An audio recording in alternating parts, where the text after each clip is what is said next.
કાયદા આવ્યા, right to education, right to information, right to food, આ બધા કાયદા આવ્યા જેમાંથી લોકોને અધિકારો પ્રાપ્ત થયા અને સરકારો માટે એક જવાબદારી અને ફરજિયાતપણાની ભાવના આવી.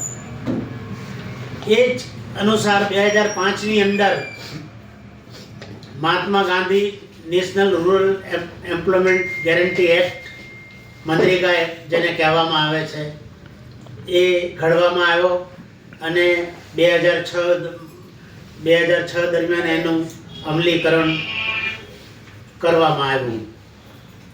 મિત્રો, આ યોજના વિશ્વ બેંકે એના જે વર્લ્ડ ડેવલપમેન્ટ રિપોર્ટ છે 2009, એમાં એને